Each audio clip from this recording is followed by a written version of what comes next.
Buenos días, bienvenidos al canal, amigos.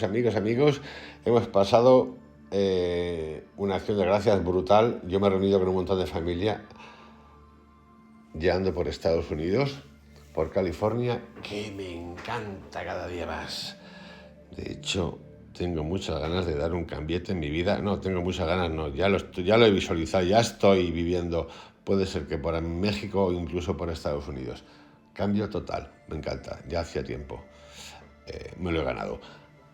Vamos con el capítulo 3 de Jacobo Greenberg, la sinergia, y hoy entramos ya con algo ya menos teórico, como dicen los ingleses, thank God, gracias a Dios y a todos, que se titula La dimensión experiencia.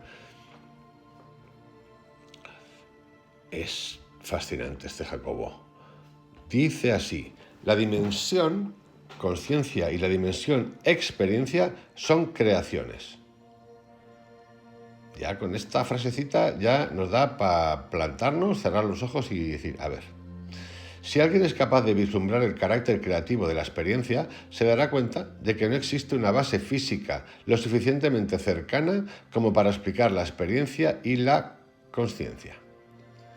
En obras anteriores he intentado establecer los fundamentos de toda una serie de transformaciones energéticas capaces de vislumbrarse, sino como responsables directas, sí como caminos de transformación de propiedades asociadas con la experiencia. En este capítulo vamos a revisar estas consideraciones y las voy a desarrollar para que puedan abarcar una serie de fenómenos recientemente validados. Sin embargo, antes de proceder al análisis, es necesario aclarar de nuevo los términos experiencia y consciencia. Vamos a ver qué nos cuenta acerca de la experiencia y la consciencia Jacobo. El término experiencia es un todo inclusor, aún de la consciencia. Todo lo que sentimos, todo lo que vemos y oímos, todas nuestras emociones, sensaciones corporales, pensamientos, imágenes, etc., son experiencias. Es una percepción de la realidad también.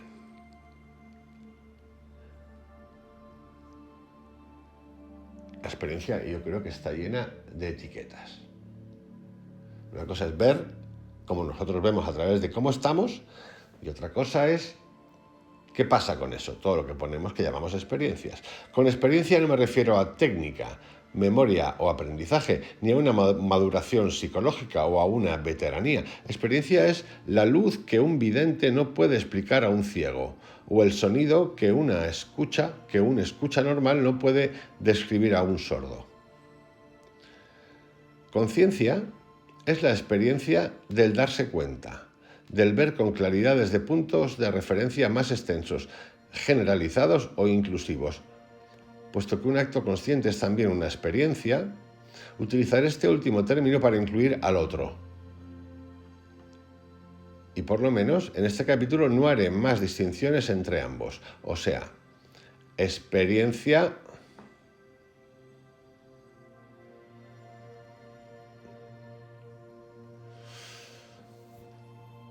va a incluir,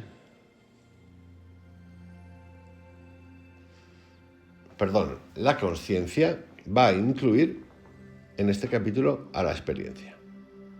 Bien. El origen de la experiencia debe estar asociado al manejo energético realizado por el cerebro. Obviamente, este manejo energético no es en sí mismo la dimensión experiencia, pero sí uno de sus correlativos. El análisis detallado de este manejo ya ha sido explicado en otras obras de Jacobo Greenberg como Nuevos Principios de Psicología y Fisiológica.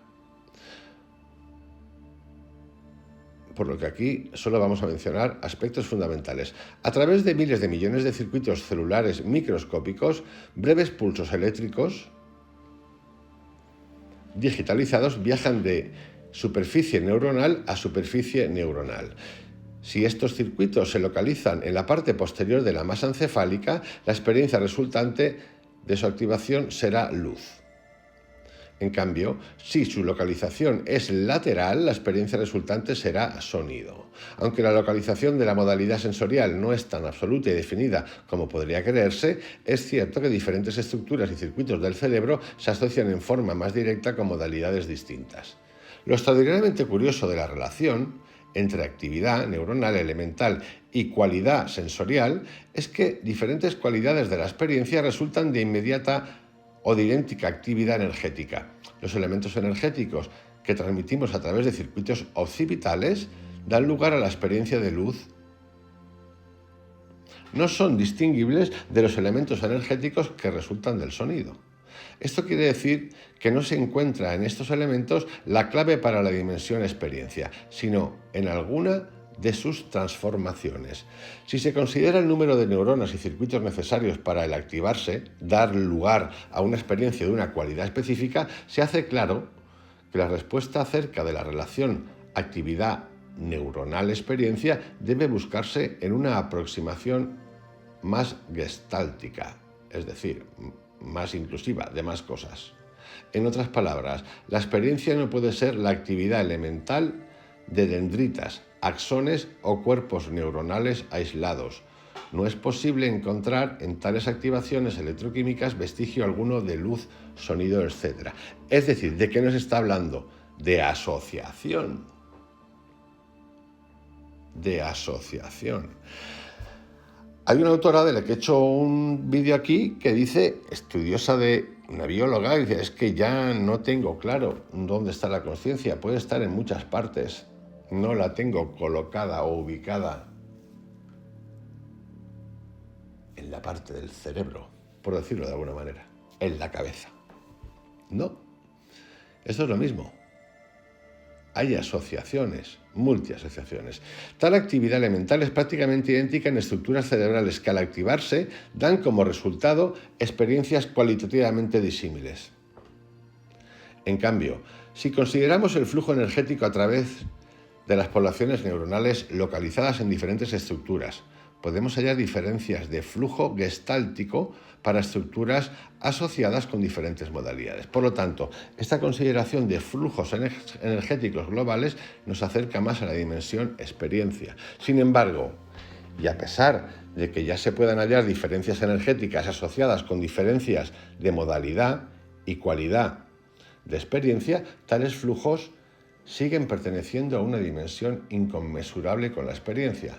Los flujos energéticos a los que me refiero están dados por la particular geometría de los circuitos cerebrales en las diferentes estructuras. Por lo tanto, habrá que considerar la posibilidad de nuevas transformaciones energéticas aún más globales. Este pensamiento es la base del concepto del campo neuronal.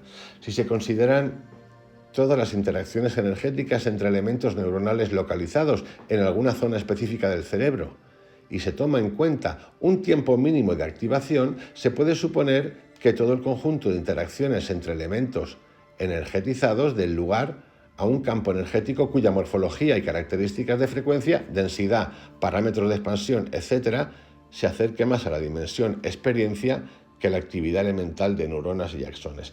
De nuevo, asociación, estructura, no individualidad.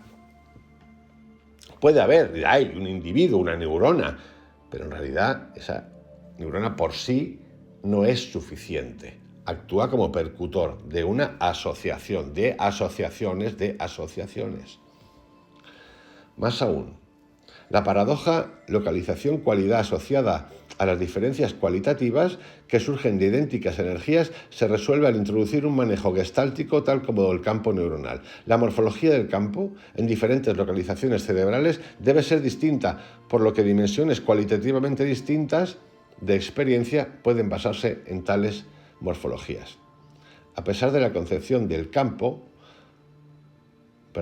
a pesar de que la concepción del campo tiene ventajas indudables por su carácter gestáltico, y a pesar de que su dimensión empieza a ser etérea y más cercana a la dimensión experiencia, no es posible, sin embargo, encontrar en la morfología de un campo neuronal nada que pueda asemejarse a una experiencia de cualquier tipo. Es necesario considerar la posibilidad de nuevas transformaciones del campo, propiedades que nos acercan más a la dimensión experiencia.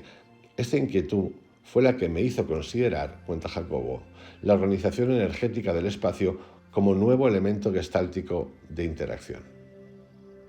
Vamos a verlo con otro detalle. Un campo neuronal resultante de la activación e interacciones conjunta de millones de elementos energetizados debe actuar en forma similar a un campo eléctrico, magnético o eléctrico-magnético en lo que se refiere por lo menos a las posibilidades de expansión. En otras palabras, el campo neuronal no debe mantenerse fijo en la estructura cerebral de donde proviene, sino proyectarse o expandirse al espacio circundante. Los resultados y las características de esta expansión permiten nuevas transformaciones gestálticas y energéticas. En primer lugar, a medida que se expande el campo debe cambiar su morfología, es decir, su forma. Nuevas interacciones ocurren en su interior y a su paso por el espacio.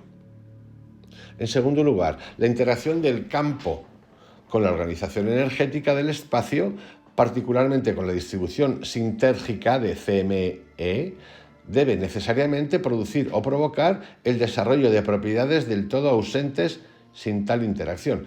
Fenómenos tales como detecciones energéticas directas, comunicaciones directas de experiencias, alteraciones materiales dadas por actividad material, etc., permiten validar la hipótesis de interacción entre el campo neuronal y la organización energética del espacio. En el cerebro consciente, esta interacción se consideró como el fundamento último y más directamente asociado con la energía de la experiencia. Sin embargo, a pesar de que la dimensión interacción energética parezca estar cercanamente ligada a la dimensión experiencia, esta última sigue siendo inconmensurable con la interacción. No existe nada en la interacción que se asemeje ni remotamente a la experiencia, ni a la conciencia de ella. Es un poquito como grupos asociados de individuos que detonan creando campos energéticos que Jacobo dice que han de ser expansivos, seguir expandiéndose, afectar el espacio de al lado, pero aún así todo eso es información brutal, hiperconectada, espacial, que va cambiando la morfología, pero que todavía nos falta algo que tiene que ver con la conciencia. Ahí hay información, pero esa información todavía no se ha procesado, por decirlo de alguna manera, se ha interrelacionado. Parecería entonces que nos encontramos ante una dificultad insalvable. La dimensión experiencia no se puede reducir a ninguna otra. ¿Qué implica esto? ¿Será posible hallar un punto de referencia tan extenso que incluya a todos los demás dentro de un cuerpo lógico y autoestable y fecundo? Si la dimensión experiencia es inconmensurable con cualquier otra, la búsqueda de nuevas transformaciones parece tener un límite, inescapable y total. Una conclusión es entonces posible. La dimensión experiencia y su contraparte conciencia forman no el último, sino el primer dato. Son lo que mantiene como punto de referencia estable y siempre presente. En otras palabras, y al igual que el concepto de energía, la experiencia y la conciencia son los elementos fundamentales a partir de los cuales se construye la estructura y no al contrario. Es decir, aquí estamos dando un salto total. La experiencia y la conciencia, de la que ha dicho que él en este capítulo va a hablar como uno, existe desde el momento en que explota el primer dato neuronal, información neuronal que se va a ampliar a campos neuronales y que sigue creciendo, ya sigue. Es decir, puede ser que exista un espacio anterior a ese, no detectado todavía, que marque la tendencia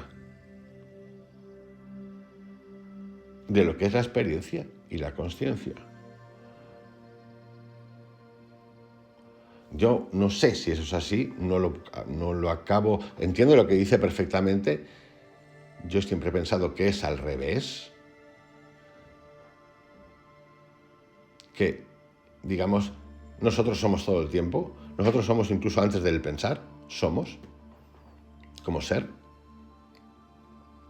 Y siempre he pensado que la conciencia o la interpretación de la experiencia la he llevado a cabo como consecuencia de ese detonador de emociones neuronales expresivas que dan un campo y que me dan una información, que a lo mejor esa información incluso no me vale o me sirve para lo que sea, pero luego con el tiempo, como tenemos metacognición, podemos revisar lo que ha ocurrido y lo que hemos pensado, o incluso dicho, Ahí actúa la consciencia, pero es verdad, alguna consciencia ha de haber antes, conciencia inconsciente, que nos lleve a vivir la experiencia o la consciencia de una manera determinada. El tema me parece súper interesante. Toda la lógica cerebral está diseñada para estar en contacto con niveles cada vez más complejos de experiencia. La creación de nuevos circuitos de convergencia y la incrementada capacidad de inclusión que se logra con ellos nos acerca más a un contacto con los simultáneamente infinitesimales o infinitos CME, los campos cuánticos. Nuestro cerebro es un modelo del universo, de la misma forma que un CME contiene a todo el universo en un algoritmo energético. La sintonización de la consciencia por parte de una estructura cerebral no es otra cosa más que el perfeccionamiento del modelo de dirección a la identidad del universo. Y hasta aquí el capítulo 3. Mañana tenemos interacciones y patrones. Os dejo con una frase que acabo de leer por aquí que dice: lo que veo es parte de mi cuerpo. Es un capítulo muy corto, muy divertido. Un abrazo grande, que tengáis un excelente día. Hasta mañana.